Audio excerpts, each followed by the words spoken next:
Well, it's April the 1st, and happy April Fools. Time to do another review, and this time it's of a microphone by a company called VeGue. I think it's called VeGue. It's a very unique microphone, and when I did my initial testing on it, I was like, wow, this thing just really sounds bad. I don't even want to do a review on it. And they were nice enough to reach out to all of my friends on YouTube and on Twitter and harass them about me doing this review. So you know what? I gave in and figured I'm going to go ahead and do a review. But since I'm not an audio guy, and the reviews that I do on microphones are going to be some of the better sounding microphones, unless like the one I'm using right now is the Deity S-Mic 2. I figured, you know what? I want to collaborate with somebody. I want to collaborate with Alan from SoundSpeeds. Now, let me tell you a little bit about Alan. He's been in the movie industry for decades now. He's a boom operator. He knows everything about microphones, audio, sound, cabling, you name it. He knows everything about audio, and I want to see if I can get him to kind of work with me on this. So let's do a quick little Zoom call with Alan and see if he's willing to participate and kind of help me out with this audio testing. Hey, Alan, are you there? I am. How are you doing, my friend? I'm doing great, man. What I wanted to do is I want to send you this microphone because, you know, I'm a layman when it comes to all the audio specs and everything, and I want to be able to give this microphone its due justice in a nice little stress test so that you can tell me everything about this microphone. So I'd like to throw this microphone into a box and ship it to you. Would you be able to do a nice little stress test and tell me how does this microphone hold up? Oh, a stress test would be easy. Great. This microphone, I'm going to throw it off into a box and send it to you, Alan, and I appreciate you doing a quick little stress test on this and tell me your thoughts about this microphone. And then you can do a video telling me how you think that this microphone performed in a good real-world stress test on microphones and how they perform nowadays, all right? Okay, then. Cool. Okay, well, great to hear that Alan's going to be able to help me out with this stress test and testing of this microphone because I want to see its real audio quality and make sure that it's just not my ears that are hearing something that's bad. And by the way, like I said, right now I'm recording on the Deity S-Mic 2. Well, let's go ahead and go to this microphone, this VeGue, and just see how it sounds. Testing 1, 2, 3, 4, 5. 1, 2, 3, 4, 5. Now let's boost the audio up a little bit and try to get it to where we can hear it. Testing 1, 2, 3, 4, 5. 1, 2, 3, 4, 5. And now let's just listen to the noise floor.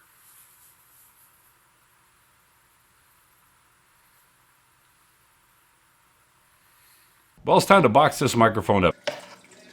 Ship it out to Alan and let him do his testing because if there's anything about Alan at SoundSpeeds that you really need to know is that this guy is very thorough. I mean, very thorough. A few moments later. So Andre has sent me a microphone he would like me to stress test.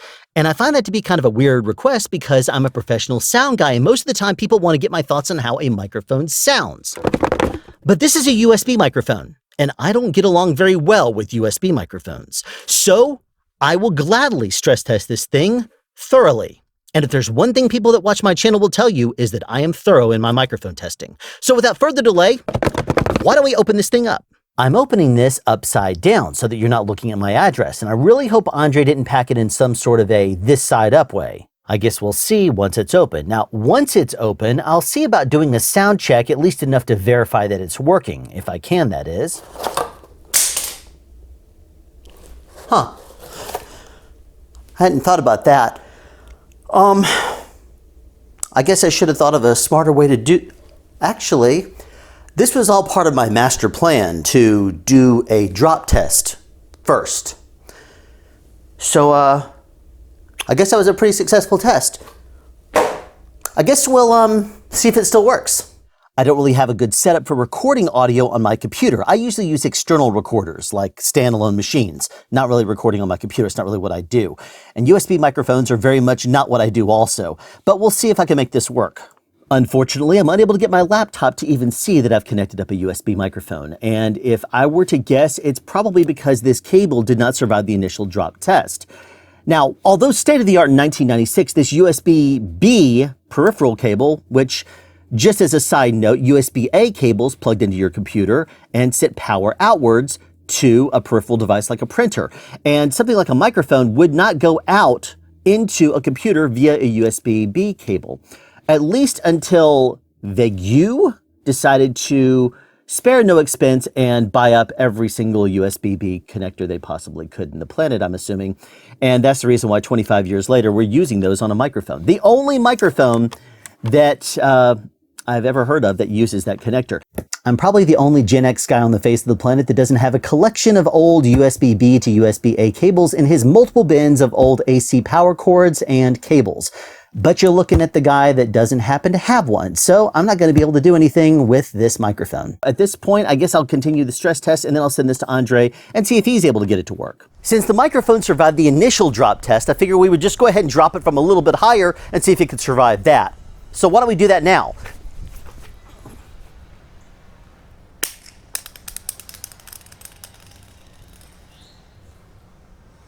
Yeah. That's good. I'm not sure that this microphone survived the initial drop test, much less the one that we just did. It is pretty well scruffed up, if you notice. And it can't be good. But I'll tell you this, the microphone is made of metal, so it's designed to survive some impact, let's say. But it is very important to do tests like this because you don't always drop a microphone off of a table that's only a foot or so off of a carpeted floor. Sometimes they drop from a little bit higher, and that's the kind of realistic testing I like to do here on Sound Speeds. Very real world type scenarios to show you what you're getting if you buy a microphone like this. Before we move on to our second test, I do want to point out something. Both Sound Speeds and Worth It or Not believe in equality, and not just amongst all humans either. There's one group that's often not represented very well in tests that you see online of microphones, and that is the mer people. If you're a mer person and you live underwater in your house and you enjoy talking or perhaps singing into microphones, how would something like this do for you? For the mer people. I'd like to teach the world to sing in perfect harmony. It's a bit on the wet side, so perhaps we should dry it maybe over lunch. Now, there's a lot of places in the country that get very, very hot. And Andre lives in one of those kinds of places. So perhaps we should see how well this microphone does in temperatures like what you would find in the Midwest. It's spring at the time of this video, so about 400 degrees or so is probably close to accurate for this time of year in the Midwest. This mic has been on there for a good 20 minutes now, so it's certainly long enough for me to cook sausages, burgers, or even a steak. I think it's about done. Let's put a piece of ice on the mic and see how quickly it melts. It's true that you're not likely going to be recording sound outdoors with a mic like this, at least without proper wind protection, but just in case you live in a hot environment and leave the windows open, this test is for you. This ice is melting away pretty fast, as you would expect it to if exposed to mid-United States summer temperatures. As for this mic though, yeah, I'd say it's definitely done. On to our next test to see if it can withstand being squeezed. Accidentally dropping a microphone is one thing, but accidentally running it over is another thing altogether. It's not uncommon for a karaoke microphone, like this one claims to be dropped. But on the off chance it were dropped, run over, and then a car was parked on it for a couple of hours, well, I don't know about you, but I would be very curious to see how well it would perform in that test. That's why I'm here for you. I do the test nobody else on YouTube is likely to, at least not this next test. At this time, I'm starting to feel a little bit sorry for this microphone, just a little bit though. And so I guess to show my appreciation for what it's gone through, I'll give it a nice warming bath. When it comes to bathing electronics in a hot bath, you have to be careful and take certain precautions. I'll be wearing eye protection, gloves, and a respirator if needed. That said, do not try this at home. I'm a professional sound guy, and while that may not instill a lot of confidence, I am doing this outdoors in an open area in a controlled environment. Well, I am now. What are you doing? Just about to bathe the microphone, that's all. With what? The muriatic acid that's right over there. No, are you crazy? That's dangerous. Did you think that was a good idea? Until about 10 seconds ago, yeah. No. Do that outdoors. No more microphone experiments in the house. The last one stunk up the house for a month. Okay. Let the truth be known, I was just gathering up everything and about to go to the far side of our property, but when I get an opportunity to get a rise out of my wife, I take it. She was concerned, and for good reason. Muriatic acid contains 31.45% hydrochloric acid and is dangerous, poisonous, and not to be played with. It's often used in swimming pools and for cleaning concrete, and there are many more green and gentle options on the market now, but old school people are likely to tell you there's nothing better. I let it bathe in the warm spring sun in acid for just over an hour, and when the smoke died down, I went to check it out. That smoke is harmful, so I didn't want to be anywhere close while it bathed. That's when I came to realize a couple of things. The first is that the microphone looks very relaxed in its bath, and even spread out a bit to enjoy. The second is that this solution is only appropriate for this one microphone and shouldn't be used on anything other than its intended uses, and it definitely was not a good idea for me to put my camera so close to the bath. Time will tell if I need a new lens. Sadly, I do not have footage of the microphone leaving the bath and being placed in the water bucket. Shooting 4K footage is great, but it takes up a lot of space, and on my camera that's just over 4 gigs for 6 minutes of footage. Unfortunately, the 6 minutes of footage where I removed the microphone from the bath corrupted. Just know the microphone complained as I retrieved it from the bath, but I can't blame it. It's a young microphone and children don't normally like being taken out of the bath either. To nullify the muriatic acid, I added some baking soda. It did bubble up at first, but I added it slowly and added more only once the bubbles died down. By the time we were done, I had used all 4 pounds and that did the trick nicely. And yes, if you're curious, I did add water before sealing it up and disposing of it appropriately. In the beginning, the foam was a reaction to the baking soda and acid, but by the time I had added all the water, it was foaming up simply because that's baking soda's nature. By the time we were done, this solution wouldn't even hurt a leaf. As of now, this microphone has done a great job of withstanding everything I've thrown at it. At least, I'm assuming so. It's kind of hard to tell considering that I don't have a cable that will go inside that connector. But the connector's still intact, so it'll probably work fine for Andre. But first, I have one more test I need to do. There's a lot that can be said for rugged microphones, and there's nothing in the non-existent documentation that says this isn't a rugged microphone, so we'll test it as if it is. DJ equipment isn't light, and if a bunch of amps were sitting on a table and that table were to collapse, a lot of weight would come crashing down on this microphone. That wouldn't be good, but something else that wouldn't be good is not testing the microphone against sudden heavy drops. That is what the sledgehammer is simulating, and quite effectively, I might add.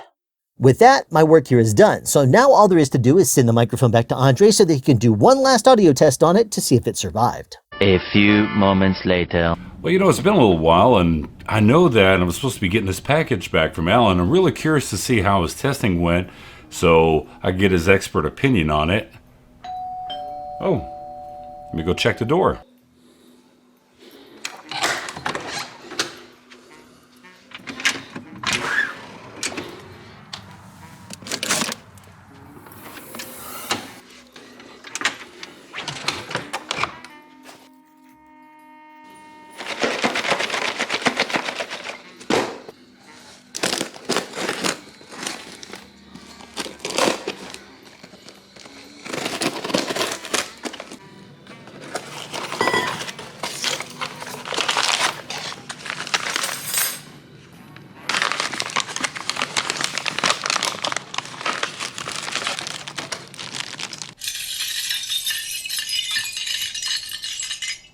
Well, as you can tell from the contents inside the box, I think maybe there was a little bit of a misunderstanding between what I was expecting, and maybe I should have used the verbiage a little bit differently instead of saying a stress test to say an audio test. But you know what? In all honesty, this microphone really sucked. Like I said at the beginning of the video, keep in mind that today is April the 1st, so it is April Fool's Day. No, this is not a microphone that you want to use unless you're kind of going to plug it into your printer. Well, there's only one thing to do with this microphone and where it really belongs. And why am I saving the box? Well, you can always use a box to ship stuff, so this is more valuable than what the microphone is. Yeah, right into the trash. So a big heartfelt thank you to Alan from Sound Speeds. Thank you very much. This was a fun collaboration, and thank you for stress testing this microphone, and thank you to VeGue for supplying this fun little microphone. Normally, this is the part of the video where I'll say I'll put product links in the description below so that you can check it out for yourself. Yes, there are product links in the description below, but not to this particular microphone. You know why? Because this microphone sucks. But there is a link in the description below to Alan's channel at Sound Speeds. Definitely go check out his channel, subscribe to it, and as always, I'll catch you in the next review. Bye-bye. Have a question you'd like answered or want to add something? Be sure to write it in the comment section down below. You can also make a suggestion for future topics of discussion. Again, comment section down below, or you can email me at soundspeeds@yahoo.com. Be sure to subscribe and turn on notifications so you won't miss out on future sound advice.